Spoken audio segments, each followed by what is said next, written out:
Swayam Prabha. Digital India. Educated India.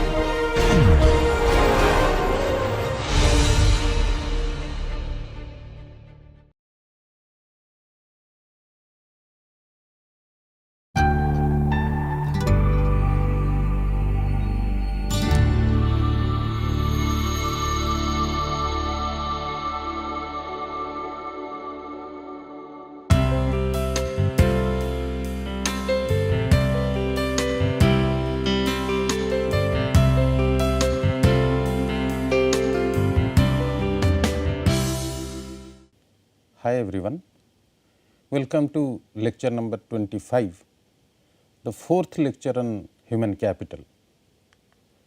In our last lecture, we discussed about how differences in earnings may occur when there is difference in discount rate and when there is some differences in the ability. So, we discussed about that how the workers they find different discount rates, and as per their discount rate the year of schooling they decide, and which reflects in the labor market in terms of difference in the earnings. Similarly, we have also discussed that there is a difference in the ability. So, this difference in the ability decides that how many years of schooling the workers are going to have, even if they are having the same discount rate, which is reflected in the labor market in terms of earning differential, because they are having on different wage schooling lucas.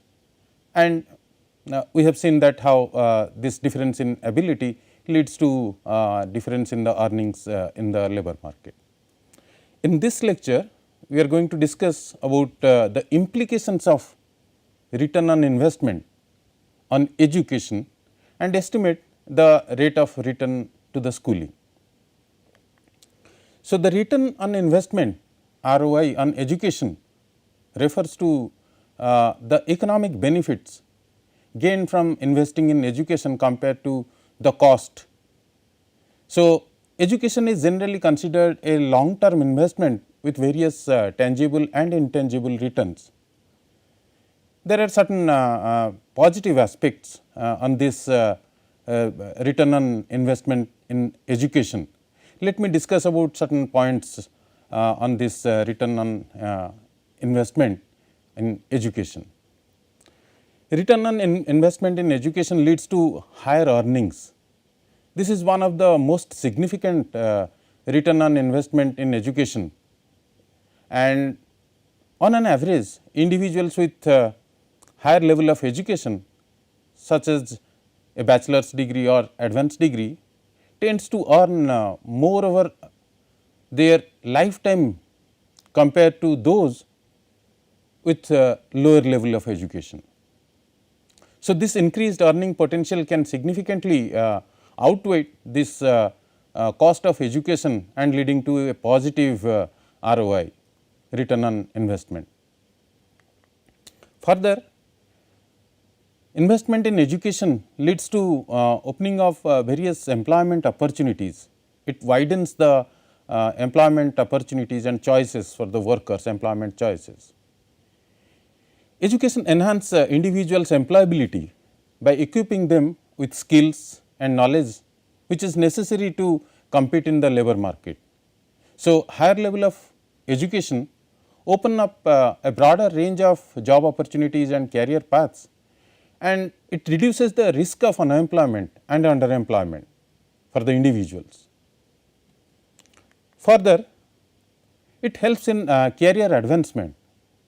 Education provides individuals with opportunities of career advancement and professional development.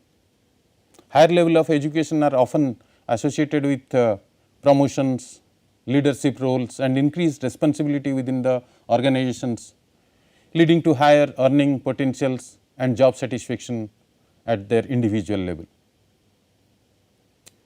Further,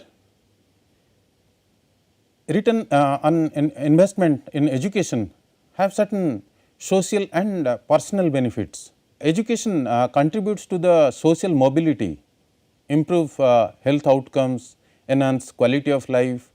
So, these are some greater outcomes of investment in education. Individuals with higher level of education tend to have better access to health care, housing and other essential services, which leads to the improved well-being, particularly for themselves as well as for their families, and not only just for the families for one generation, it helps for the future generation as well. Further, investment in education helps in innovation and entrepreneurship. Education fosters innovation and entrepreneurship by nurturing critical thinking, problem solving and creative activities. So, educated individuals are more likely to develop new ideas, start business and contribute to economic growth and development in the economy. So, in the long term, it has been seen that investment in education have broader economic benefits contributing to long term economic growth and prosperity. A highly educated workforce drives innovation, productivity, competitiveness, which leads to the increase in GDP and higher living standards for the society as a whole. So, if you look at the investment in education and its benefit, it reduces the social cost. Education can lead to reduce the social cost associated with the society, like crime, poverty, welfare dependency. So, individuals with higher level of education are less likely to engage in this criminal activities, rely on social assistance programs or existence and experience long term unemployment. So, therefore, it reduces the burden on the public resources. So, investment in education reduces the social cost in the economy or in the society at an aggregate level. There are some intangible benefits of education, investment in education. It has been observed that it cannot be easily quantifiable, that how education provides some intangible benefits such as personal fulfillment, self confidence, sense of accomplishment. So, education has some psychological aspects, benefits, like these intangible returns contributes to overall well-being and happiness, enhances individuals' quality of life. So, overall the return on investment on education, if you see, it is multifaceted and encompassing from financial to social to personal benefits that extends far beyond certain monetary gains. So, while the cost of education can be significant, if you look at the long term returns, it is often justified that investment making in education is most valuable asset and individual should invest in education. Now, if we want to estimate that, how we can estimate the rate of return on this education, the most famous Mensurin equation is given, Jacob Menser, on how we can estimate this human capital earnings. So, this equation is called the Mensurin equation. We have already discussed about this equation. Here the wage is a function of the year of schooling with a quadratic equation. Now, on the left side it has been taken that the log of wage rate, the earnings, which is a function of year of schoolings. So, it is beta 0 plus beta 1 s plus beta 2 s square plus epsilon.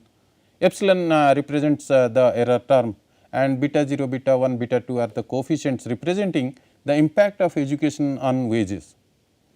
So, here s in this equation is representing the year of schooling, number of year of schooling.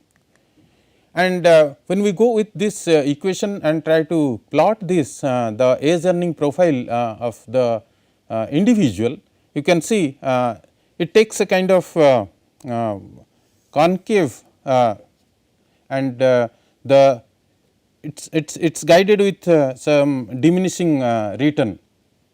So, on the x axis here it has been taken the age, and on the y axis it has been taken wage, and when we plot this equation with the graph, we are going to have the age earning profile of an individual. This age earning profile of individual in the Mensuration equation is widely used, and the coefficients on the schooling estimates is the percentage increase in the earnings resulting from one additional year of schooling, which is typically interpreted as the rate of return to schooling. We have seen that this interpretation is correct only when workers do not differ in their unobserved ability.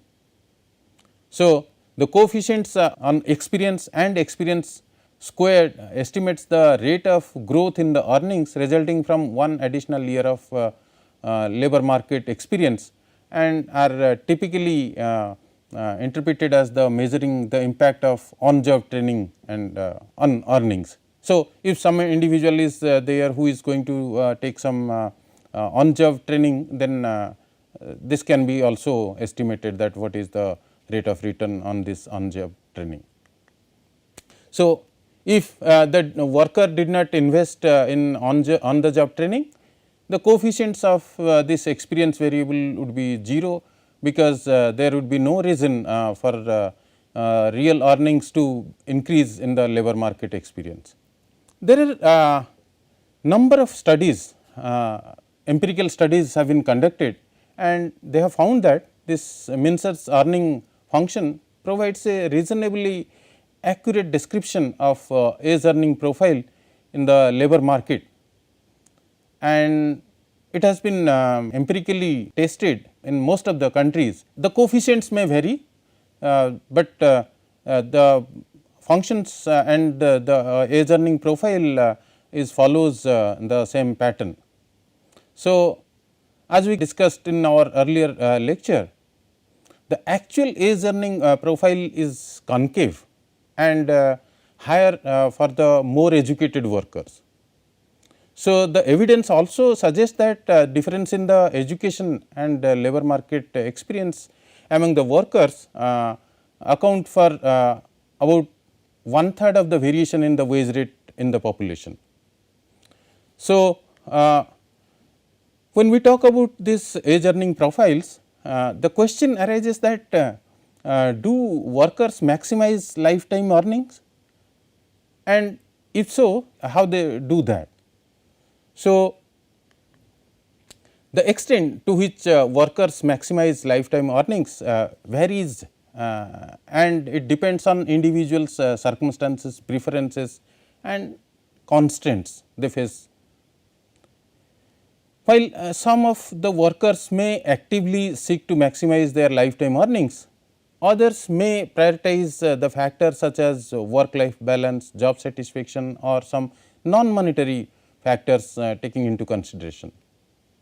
Let us discuss about some of the factors to consider regarding whether the workers they maximize while they maximize this lifetime their lifetime earnings.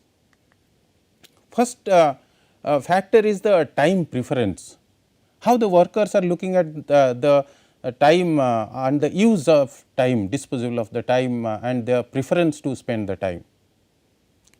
Workers time preference or their willingness to trade the current earnings for future earnings can influence their decision regarding education, career and retirement planning, also career advancement. So, some individuals may prioritize the immediate financial gains, and while others may invest in education and skill development for higher earnings in the future. So, time preference is one of the crucial aspect which affects the decision while maximizing their lifetime earnings. Another factor is the risk aversion. Risk aversion can affect workers' decision regarding their career choices, investment strategies and retirement planning. Risk averse individuals may prioritize stable, lower paying jobs with less uncertainty over high risk and higher reward opportunities that could potentially maximize lifetime earnings. So, they go for lower level of education. Further, there are certain non-monetary factors which affects this decision of maximization. Workers often consider non-monetary factors such as job satisfaction, work-life balance, quality of life when making their career decisions. So, while higher paying jobs may offer greater financial rewards, they may also involve some long time period, higher stress levels or less desirable working conditions.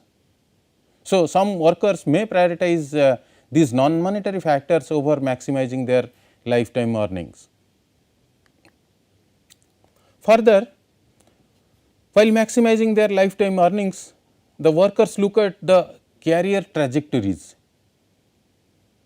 The career trajectories vary among the individuals, and not all the workers have the same opportunity for the career advancement or the wage growth. So, factors like industry trend, labor market conditions, personal career goals can influence workers' earnings trajectory over their lifetime.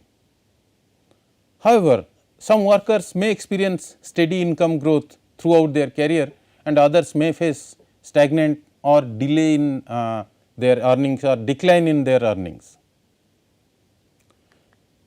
Further, while considering the lifetime maximization of the return, they take into consideration the retirement plans. The retirement plans, how the worker is going to plan his retirement affects the decision that while maximizing their return on investment. So, workers' decision regarding retirement savings and investment strategies can affect their lifetime earnings and financial security in retirement. So, workers who prioritize savings and investment for retirement may accumulate greater wealth or over their lifetime, while those who delay or underinvest in retirement planning may face financial challenges later in their life. So, in summary, we can say that while some workers may actively seek to maximize their lifetime earnings through strategic career choices, education investments and retirement planning, some others may prioritize other factors such as job satisfaction, work life balance or risk aversion. So, the extent to which workers maximize lifetime earnings, it depends on a complex interplay of individual preferences, constants and life circumstances which they face. So, when we talk about this return on education and its impact and its estimation, sometimes the education acts as a signal. So, schooling as a signal how it works in the labor market. The individuals, they acquire some degree, some certificates, and with those degrees they enter into the market. So, when they enter into the market, for the employer it acts like a signal. So, let us discuss some points on how this schooling acts as a signal in the labor market. Schooling as a signal is a concept in economics, particularly in the field of labor economics, that proposes that primary function of education is not just to increase human capital, knowledge, skill, abilities, but also to serve as a signal to potential employer about the individual's abilities, qualities and suitability for certain jobs. So, signaling theory of education often associated with economist Michael Spencer's work, that suggests education acts as a signal of an individual's underlying qualities that are difficult for the employer to observe directly. These qualities may include intelligence, motivation, work ethics, conformity and other desirable attributes that contribute to success in the labor market. So, there are certain key aspects of this signaling theory of education, which includes like information asymmetry. In the labor market, there may be asymmetric information between employer and job seekers. Employer cannot always accurately assess the individual skill, ability and characteristics during the hiring process. In those situations, education serves as a credible signal to the employer about an individual's potential productivity and suitability for certain roles in the industry. So, this education plays a significant role to have this information asymmetry. It reduces the information asymmetry. Further,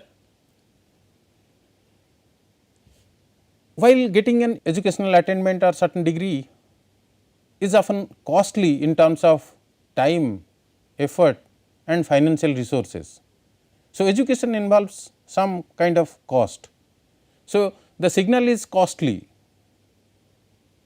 So, individuals who invest in education and successfully complete degree programs signals their commitment, ability to learn and willingness to make sacrifices.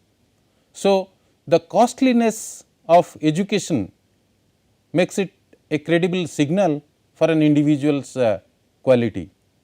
So, employer takes into consideration all these attributes and the person who is having some kind of education certificate programs is reflected, these attributes are reflected through the degree or the program by which he has gone through. Further, schooling acts as a signal and